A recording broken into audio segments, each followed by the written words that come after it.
Good afternoon everyone, hope you're all doing well. My name is Arda1HP and I am a UX designer. What I'll be showing you right now is an hour-long audio recording of a conference that I gave regarding how to tell stories using data. Hope you enjoy. Alright, so good afternoon everyone, hope you're all doing well so far. First of all, I would like to thank you for inviting me and giving me the chance to learn from such great speakers, and as well as to contribute a little knowledge that I have with you guys here today. The topic I wish to discuss with you is called storytelling with data visualization in the age of information overload. The reason being for that is quite obvious. I mean, if you do look at your daily routine right now, is that you basically wake up in the morning and you go to your computer, you open your Google Chrome, and then you go to Google, and then you check your Facebook, and then you check your Gmail, and then you check your WhatsApp, and on and on and on. And all of that information and all of that amount of data is suddenly given to you in a very short amount of time, in a very short time span. And this ad does propose certain challenges to us. I mean, one of the things that have been recently researched was, I believe in 2015, that they researched that the human attention span compared to from the year 2000 till 2013 actually has decreased 4 seconds and has left us 1 second behind a goldfish. So a goldfish has an extra second of attention span compared to a human being. But this isn't anything to be afraid of, really. I mean, it just shows that we must be actually better designers, and we have to be prepared, and we have to work harder and smarter to deliver better things to people who are also known as users here. And not we should use the term users, as Edward Tufte, who few of you who are much more active in the field of data visualization are quite familiar with him, is a godfather of data visualization. And he makes this point which says there are only two industries that describes their customers as users. One is illegal drugs and another one is computer industries. So the problem our users will have, which will be our problems as well, is that as the amount of data users consume on a daily basis increases through the use of either Facebook, Instagram, Gmail, Twitter, etc., etc., their attention span decreases. So that means that when we want to capture their attention, if we're not intriguing enough in the very first few seconds, we will not have it, because they just have moved on to something else. But this isn't necessarily really a bad thing. As I said, it just shows that we must be smarter to deliver better. And for today's talk, I broke down today's talk we're going to start with storytelling in the human mind, and then we're going to dwell a little bit into the art and culture, because I believe it's necessary to have a bit of an insight in that area. Then we're going to move on to understanding what data is, and going to the uses of data, and cognition and data visualization, finally the data visualization process.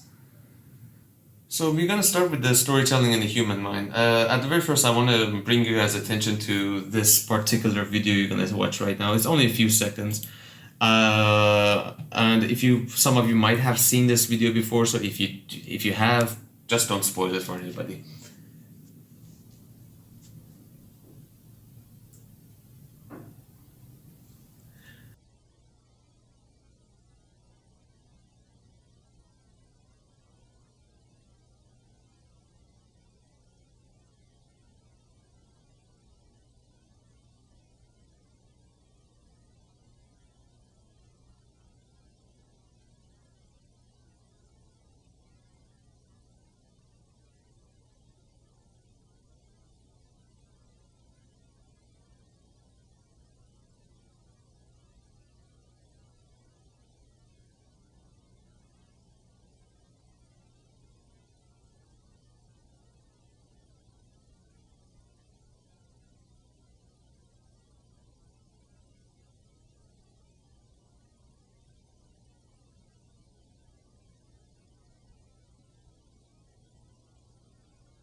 All right, so how do you guys feel watching watching this animation? Huh?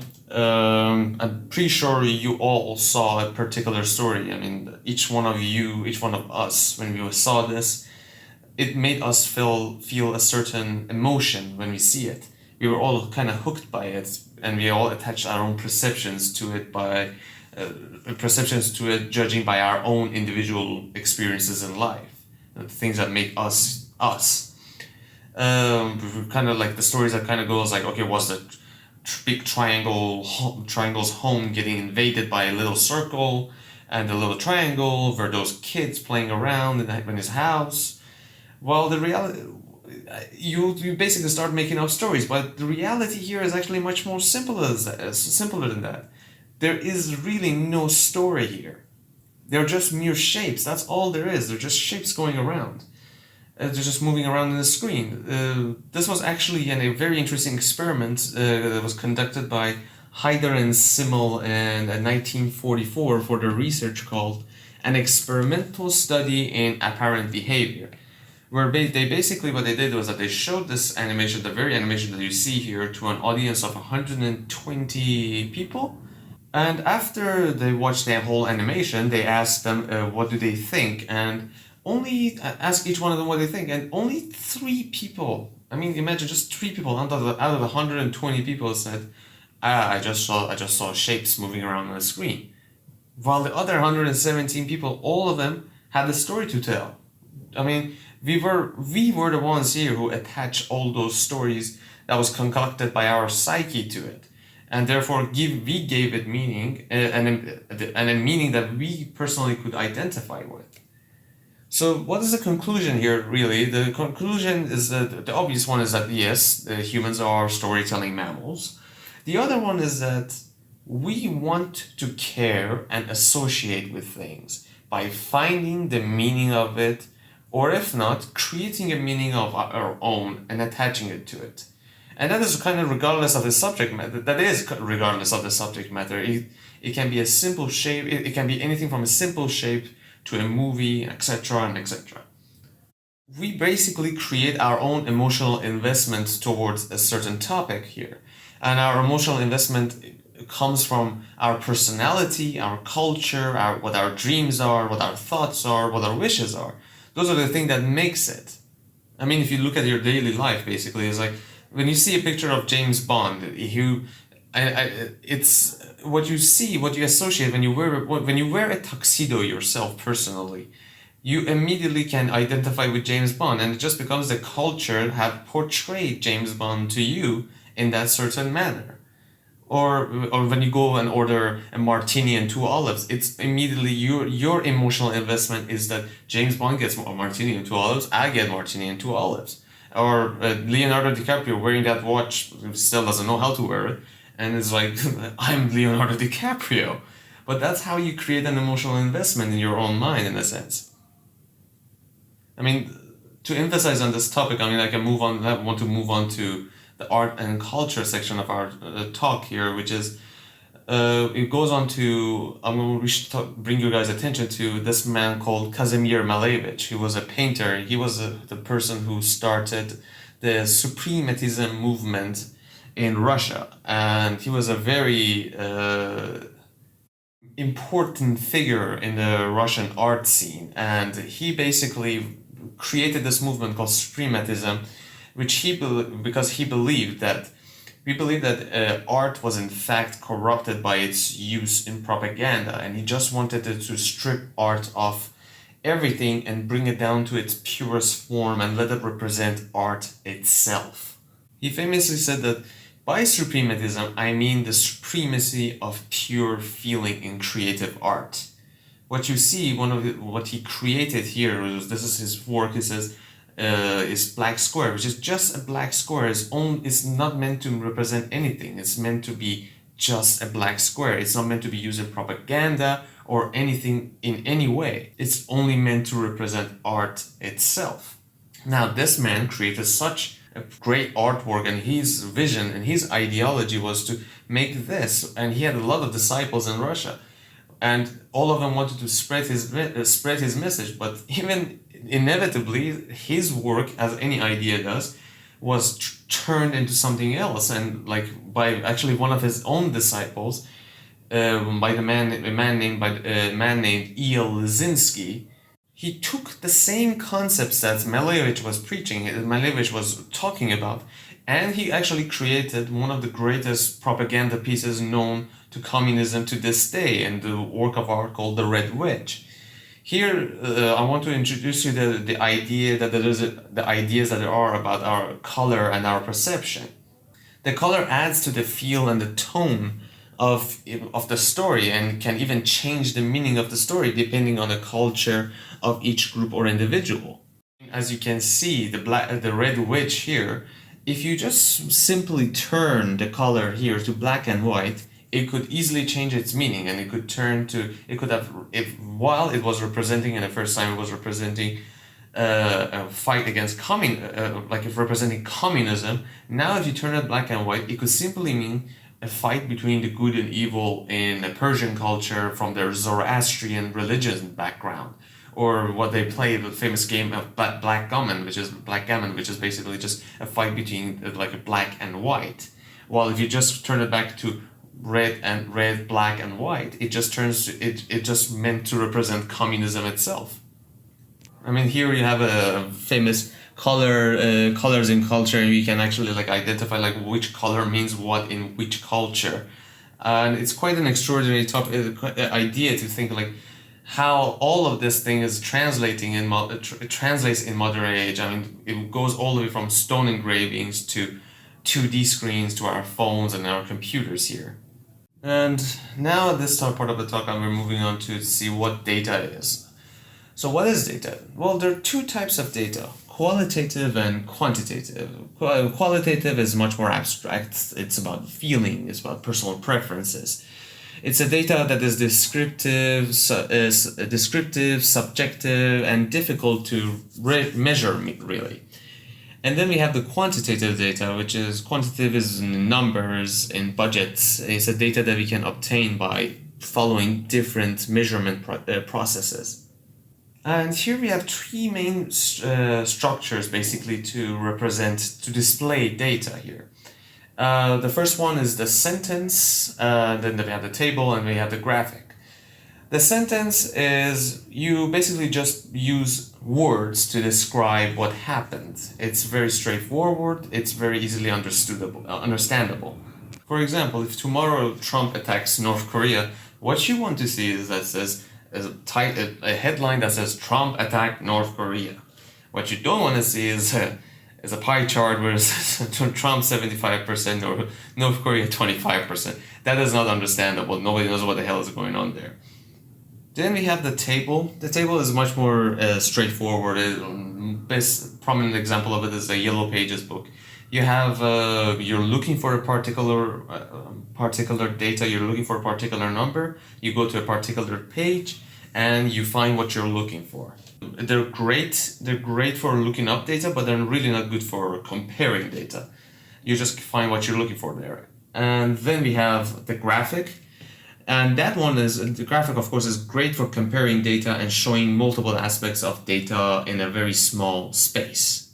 What you see right now is the track of national unemployment and job gains and job losses. What you see, the pair of data visualization presents key data on the economy. The first plot is the numbers, number of jobs, sectors that either gained or lost jobs each month since 2006. The second shows national unemployment data and allows readers to filter according to gender, age, race, or education. It's still available on the website. You can still go and interact with it. It's very informative. Now, for the uses of data. What is the uses of data? There are two uses. Mainly one is called exploratory data, and then we have the explanatory data. Exploratory data is actually when you gather the data, and by the help of visualizing it, you just get to see the patterns that you won't really get to see if you see the data as just numbers and writings on a piece of paper. So you visualize them and to make the patterns available for you.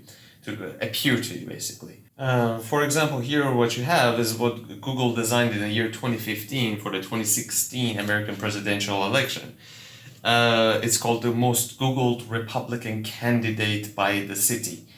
This is designed by Google News Lab. They created this interactive map to demonstrate America's current fascination with the presidential candidate Donald Trump. As you can see, the whole map is in red right now. This interactive map by Google News Lab collected anonymous search data in more than about 10,000 U.S. cities.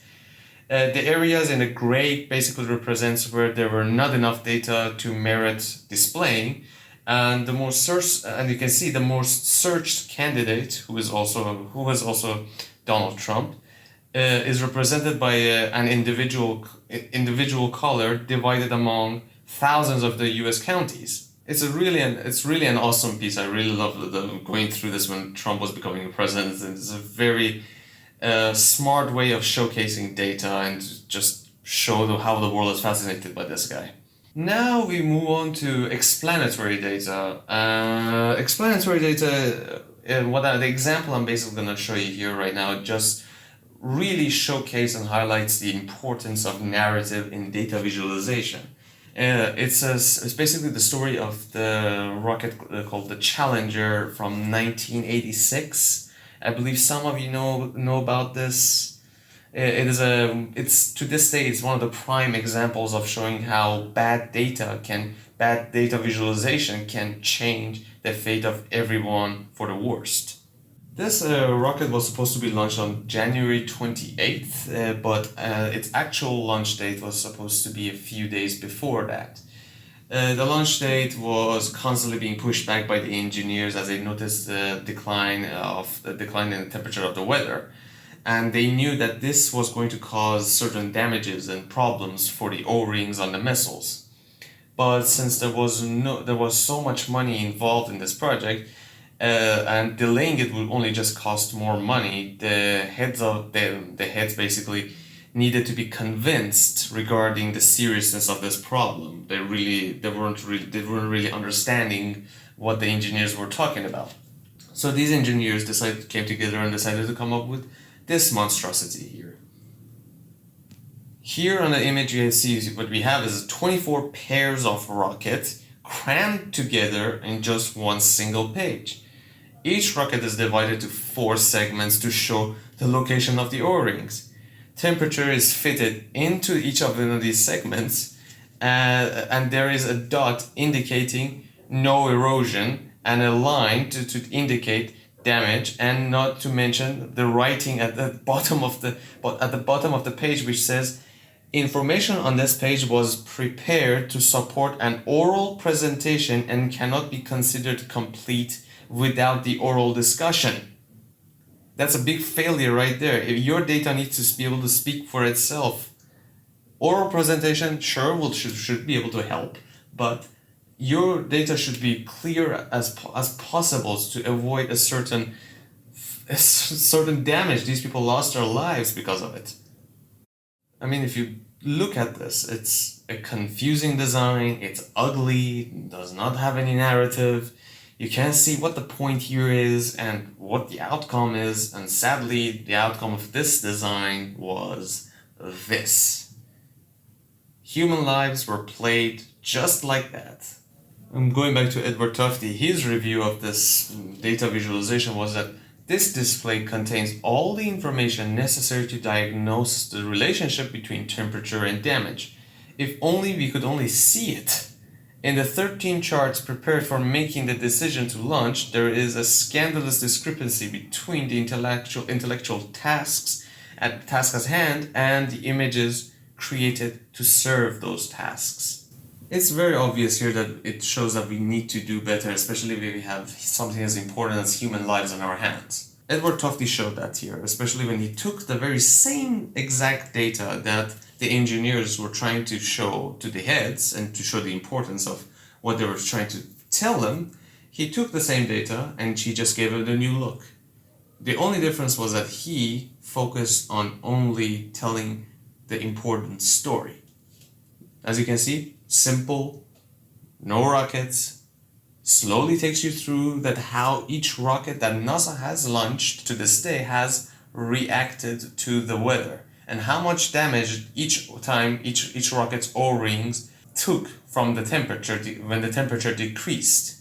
It's very clear to see that the most damage as we see the most damage as the temperature reached 53 Fahrenheit, which is the lowest temperature NASA has ever launched a shuttle to this date.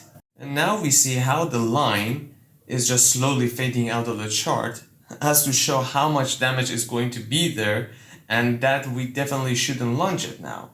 We see by simplifying the design, the executives can now see the risk and danger much better now. To end our part for the uses of data, I just want to show you guys one of the most beautiful and the most efficient data visualization I've seen that there is basically in this world. Some of you might have seen it before as it has become a standard basically in the industry for the designers to reach, and there's still a lot to learn from this design.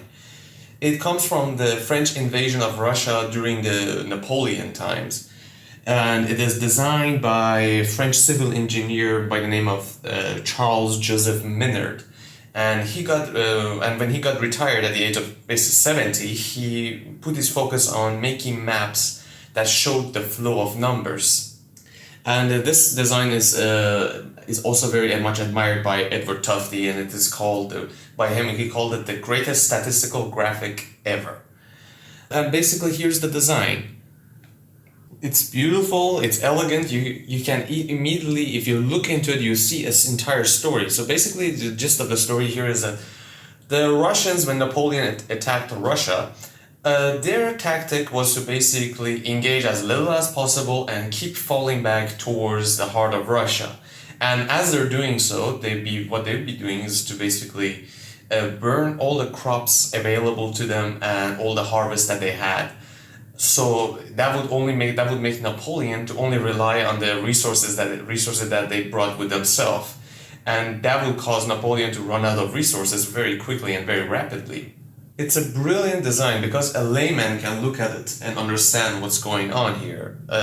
It tells the entire story, everything that is essential to tell you what happened to Napoleon, how it lost so many men during the battle, and where it lost it and where they went to is all placed inside this design. It shows the size of the army, and then you have the location of it on a 2D surface, because if you see the location, the location of it, it's not just a chart that is just starting from left to right. Actually, if you put it on a map, you would even see it's an actual accurate representation geographically on a map where Napoleon started from in Lithuania and what happened when it reached Moscow. It is geographically accurate. And it shows the movement that they had, where it branched, where they went. And then you see when it reached Moscow, basically, at Moscow, it immediately starts the chart of showing what the temperature was, what was the temperature that they felt, because the winter came and most of the Napoleon's army actually died just because of winter. Even though Napoleon did conquer Moscow, the people of Moscow had already evacuated the city, and the people who remained had the order to basically burn down Moscow. So there was nothing left for Napoleon to conquer, and he had to retreat back. And that's where he lost most of his men. So you see here, if you look at it, it says from Quono, he had about 422,000 men. And you see these little branches at each side. Okay, we have 22,000 men went up to this side of the area, and they keep moving forward. All of them, it's actually the thickness of the line shows how big the army was. And as more people died, the army branched out, the thinner these lines started to get. Then you actually see them branching out, and then you see them when they reach Moscow, and they lost so many people there. And then it portrays their retreat by the black line, and that black line is immediately connected to the temperature as it started to decrease during the winter. And it shows how many of them are actually dying just because of the cold. everything you need to know, it's just placed there for you to see. There's enough for you to understand what's going on.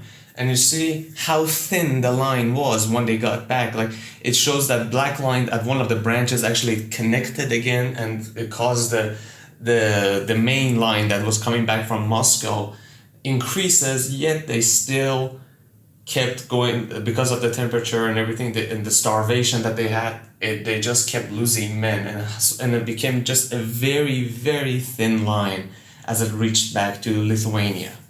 I need to apologize if I stumble a bit over my words here, because I get very excited when I see something that is so clever, but it's been done not yesterday. It hasn't been done in like Adobe Illustrator or anything like that. This has been done back then, when they did not have any computer, and it's so smart. And 200 years from now, 500 years from now, down the line, you can still show this to somebody and they can still understand what is happening. Alright, so that is for the uses of data. Now I want to move on to cognition and data. Now the thing we work with is the memory here, and we have two types of memory. One is the long-term, and then we have the short-term memory. Long-term memory is simple, is the one where you hold your childhood memories is your long-term memory, your home address, your number, your phone number, things like that. Those are what make your long-term memory. Then we have the short-term memory here, which is our working memory. That one helps us make sense of everything. The only thing about the short-term memory is that it can only contain and handle like 3 to 7 things at a time. I mean, we deal with it every day. I mean, right now, as we're like after the conference, we'll be exchanging numbers or such. If you just verbally saying it to somebody and they're trying to dial it down, if the number gets longer, it will be much harder for us to try to memorize it and try to key it in at one time. But here's the thing, there are also memory as well that is actually before we deal with short-term memory here. The one is called the iconic memory. Iconic memory is like holds visual information for us for up to 1 second, basically. Iconic memory is tuned to the set of attributes in our brain, the brains that are called our preentative attributes. Let's start with an example here. I'm going to put up a picture, and I want you guys to tell me in 5 seconds how many number 7s do you see in this one picture. Alright, so ready and go. I mean, it's difficult, isn't it? I mean, here your brain is trying to look at each single number and try to identify it if it's a 7 or not. But let's make one simple change here. Now, as you see, it's much easier because right now we just tapped into your preentative attribute of color intensity. This is to show you, and we use that to show you there are 5 number 7s in this one slide, and they stand out because of the color intensity from all other numbers. Now this is crucial to us as we use them, that if we use them correctly, it allows us to get our audience to see what we want them to see before they even know they're seeing it. Here are our preentative attributes. It's pretty simple because all the designers have it as part of their foundation program. As a foundation of every design program, you basically you be introduced to this pretty early on. And as you can see here, your eyes are always drawn to what is different from the rest in each one of these images. It's either the height, the angle, the shape, or the color. One thing that is important to note here is that people will associate quantitative values with some of these attributes that you see here, but not others. A very simple example is that generally people believe a longer line means a greater value, but we can't think the same way about hue. I mean, it won't really make sense if you ask like, is yellow has a higher value than blue? So this kind of allows us to know which to use which one of these when we're dealing with quantitative data, and which one of them use for categorical differentiations. And finally, we have the data visualization process. I've broken it down to these 5 categories, 5 steps, which is one is called understanding the goal, understanding the audience, analyzing data, conceptualize, and finally is to design it. To first of all, how to understand the goal. Not the goal is not to make an infographic. Infographics is just a tool for you to have a better insight. Without a proper goal, an infographic is useless. Goals is like increasing in sale by a certain percent. Always make sure that you have your goal there. The view of that will define your whole visualization of your data. That's what you want to showcase, not the infographic itself. It's not a piece of art, it's a piece of information that you want to convey. Then you need to understand your audience. There are basically five different categories of an audience which you would basically showcasing your data to. The first one of our audiences is the novice. They have the first exposure to the subject, but they don't want an oversimplification. Then we have the generalist. They're aware of the topic, but they're just looking for an overview understanding and want the major themes of the subject. Then we have the managerial, which is they're much more in depth. They want actionable understanding of the intricacies and the interrelationships with the access to the detail that we're presenting to them. And then we have the expert. They're much more into exploration and discovery, and they're much less into the storytelling with great detail. And then finally we have the executives, which is basically they only have time to have a glance at the significance and the conclusions of the weighted probabilities. So we have to make sure like every time like who is the audience and make sure we build so it actually be understandable for the people who we're building the data for. Like going back to the challenger, should it have been designed better for the managers to look at, for the heads to look at, that catastrophe could have been actually avoided. Then we are moving on to analyzing the data. Look at the data as a whole before you start. So you want to, before diving into the data and occupying your mind, look at the overall shape of it and try to get an overall sense of it. It actually saves a lot of time for you later on. And one of the biggest mistakes people do now is just immediately try to dive deep. And once you dive deep into the data, it's much harder for you to glance at the bigger picture here. And you kind of get tangled up into the intricacies of the data. Then we want to explore the data. Take the data apart, ask questions constantly to see if it fits your objective or not, or if it's in the right place or not. It's this place you basically filter through your data to make sure you have a very dense and a very concrete, your data is actually concrete and everything is actually in line with your objective here. What you want to do next is to basically declutter the data.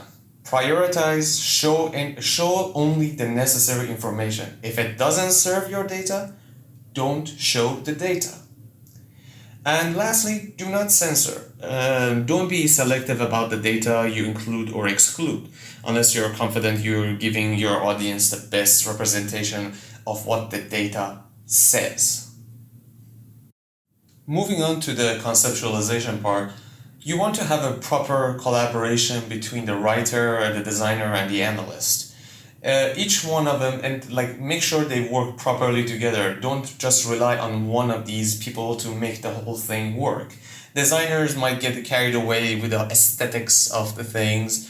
The analyst might get away with just like show too much data but it's not designed properly. The writer might miss the story altogether. All these people need to work properly together and to make it work there. And also, very important one, make sure you just sketch it out. Just use a pen and paper at the very beginning.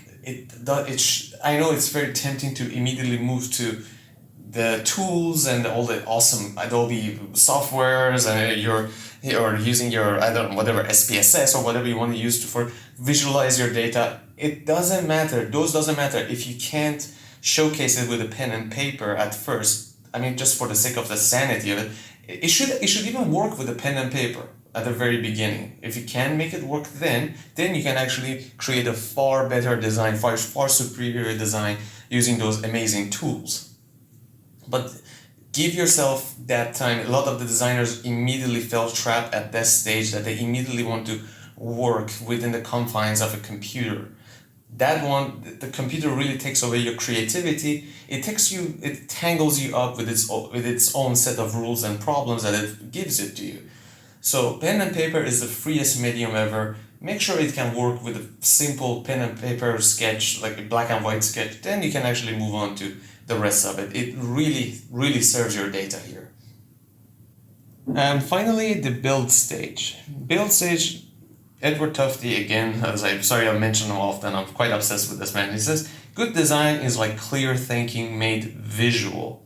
But in order for you guys to visualize, you need to invest in a very, very good designer, because build is the last stage. You have done all your work, you have gathered all the data that you wanted. You have filtered through, you have a concrete, solid data that you want to present.